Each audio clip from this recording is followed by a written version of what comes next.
Hej. I den video her, der skal vi snakke lidt om Pythagoras og beregning af krydsmål eller diagonalmål. Det er noget, vi bruger meget i anlægsgartnerfaget, når vi skal afsætte firkanter med rette vinkler. Man kunne også gøre det med nogle store vinkler, som man lægger ud, men hvis det er over lang afstand, så kan det være en fordel at bruge Pythagoras alligevel, fordi at usikkerheden i ens øjemål, når man kigger og flugter efter vinklen, kan være en lille smule usikker. Så derfor vil jeg lige gennemgå Pythagoras læresætning for jer, og lige sætte nogle tal ind i formlen, sådan så I kan se, hvordan det bruges. Herover der har jeg lavet en firkant på 3 meter på den ene led og 4 meter på den anden led. Og det jeg gerne vil her, det er, at jeg vil gerne finde ud af, hvor langt diagonalmålet eller krydsmålet er her. Og det kan jeg finde ud af ved hjælp af Pythagoras læresætning. Og det er fordi, den henvender sig til retvinklede trekanter. Og hvis man trækker linjen ned igennem her, som jeg har gjort med den røde linje, så ned i fra hjørne til hjørne, jamen så opstår der egentlig to retvinklede trekanter her i vores rektangel.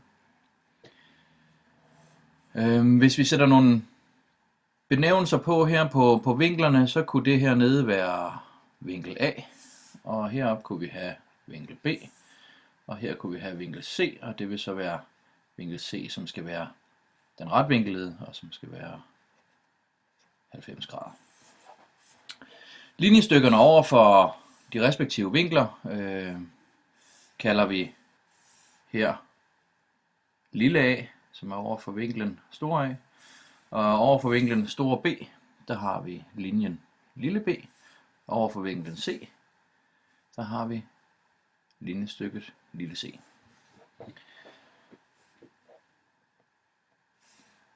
Linjestykket A har vi egentlig defineret ved at være 4 meter, og linjestykket B har vi defineret ved at være 3 meter. Og så kan vi egentlig allerede begynde at sætte vores tal ind i Pythagoras læresætning her, som jo hedder, at linjen A i anden plus linjen B i anden er lige med linjen C i anden. Så A havde vi her, og den var 4 meter.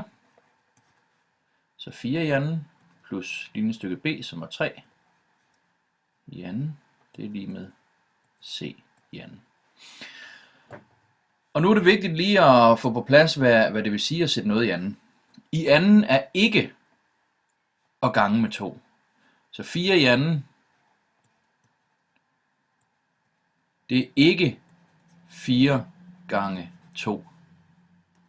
Det er vigtigt at understrege. Det er ikke sådan, det hænger sammen.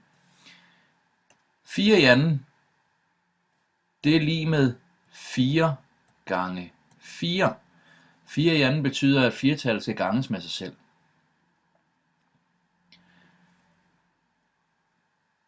Fire i anden, som er 4 gange 4, det er lige med 16. Hvis vi havde sagt 4 gange 2 i stedet for, som jo er forkert, så havde vi fået et resultat, der hed 8, og så vil vores beregning ikke blive rigtig. Så det er vigtigt, at vi hurtigst muligt glemmer den her.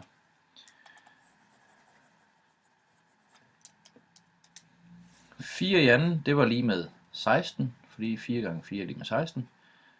3 i anden, det er lige med 3 gange 3, og det er lige med 9. Så skriver vi 9 her. –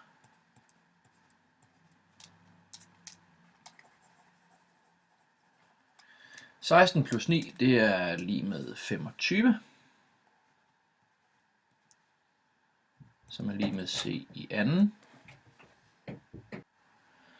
For nu at finde C i stedet for C i anden, der skal vi have en regnefunktion mere ind, og det er kvadratroden. Fordi for at få det i anden tegn her væk, så skal vi have en eller anden regnefunktion, som kan ophæve det. Og det kan kvadratrodstegnet.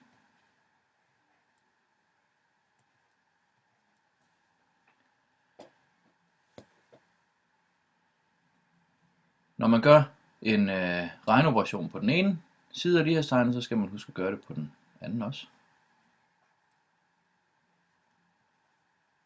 Sådan der. Derfor er kvadratrodstegnet kan opløse i anden tegnet, er fordi at de virker modsat. Lad os tage eksemplet med tallet 4. 4 i anden, det var lige med 16. Hvis man tager kvadratroden af 16, så får man 4. 4 i anden, der ganger man 4 med sig selv. Kvadratroden af 16, så får man 4. Og det får man, fordi at man får det tal, som ganget med sig selv, giver det tal, der står inde under kvadratrodstegnet. 4 gange 4 er lige med 16. Havde det været kvadratrod 9, så ville man have fået resultatet 3, fordi 3 gange 3 er lige med 9.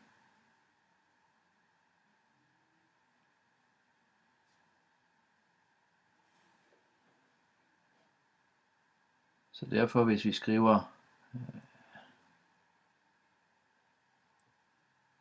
kvadratrod 4 i anden, så kan vi starte med at sætte firtallet i anden. Så får vi, at der står kvadratrod 16.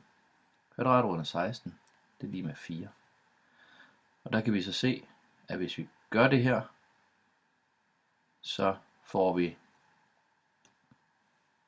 i anden tegnet til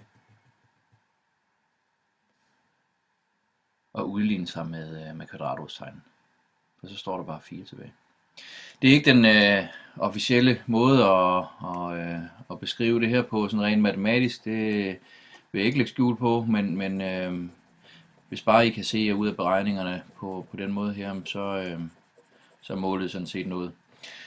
Her handler det ikke om at forstå det matematiske bevis for noget, men det handler egentlig om, at man kan bruge de her beregninger i praksis. Nå, vi har så fundet ud af, at hvis man tager kvadratroden af c i anden, så får vi sådan set bare c. Og hvis vi tager kvadratrod 25, så får vi resultatet 5. Fordi 5 gange 5 er lige med 25.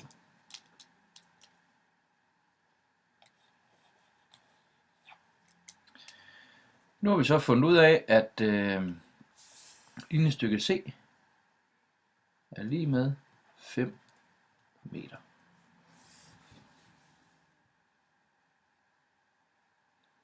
Nu kan vi skifte tallene ud, så det bliver en lille smule sværere, fordi den her 3 meter på den ene led, 4 meter på den anden led, så giver krydsmålet 5 meter. Det er også den der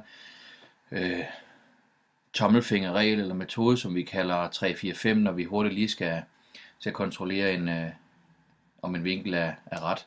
Så kunne man i det tilfælde måle 30 cm ude her og sætte et lille mærke, og 40 cm ude her og sætte et mærke, og så skulle det så være, hvis man forbinder de to punkter med sin tommestok den vej nedover her, skulle der gerne være en længde på 50 cm der, hvis den vinkel hernede er 90 grader. Så det vil I støde på som 3-4-5 metoden. Men som sagt, nu vil jeg sætte nogle andre tal på her, sådan så I lige får det lidt mere ind under huden med hensyn til beregningerne her. Og her kunne vi sige, at B er lige med, lad os sige 13 meter. A kunne være lige med 21 meter. Og så skal vi så finde C.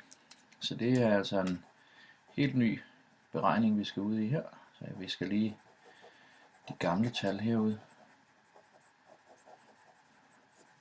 Sådan her. Godt. A, den var 21 i anden, plus B, som var 13. i anden, og det er lige med C i anden. 21 i anden, skal man lige have lommeregneren frem, det giver 441. Og 13 i anden, det giver 169. Og det er lige med C i anden. 441 plus 169, det giver 610, som er lige med C i anden. Og for nu at få C og ikke C i anden, så bliver vi nødt til at tage kvadratroden af C i anden. Og det må vi gøre på den anden side af lighedstegnet her også, så kvadratroden er 610. Herover der har vi bare C tilbage, og herover når vi taster det ind på lommeregneren, så får vi et resultat, der hedder 24,698. Så det vil sige 24 meter, 69 cm og 8 mm.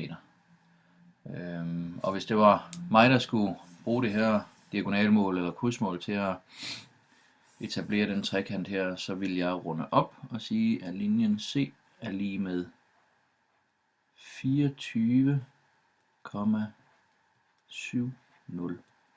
meter.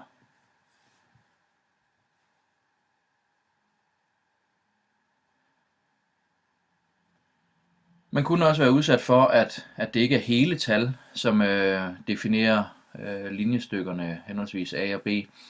Det kunne være 21,2 meter og 13,35 meter, men det gør ikke den store forskel. Altså, man skal bare slavisk følge Pythagoras læresætning her, og huske, at når man sætter noget i anden, så er det ikke at gange med 2, men at gange tallet med sig selv. Og det samme med kvadratrodstegnet her. Vær omhyggelig med at få det tastet ind på lommeregnerne, når I laver beregningerne. Tak fordi du kiggede med. Hvis du har lyst til at se flere af de her læringsvideoer, så er du velkommen til at gå ind på min kanal på youtube.com/Gartner Jesper.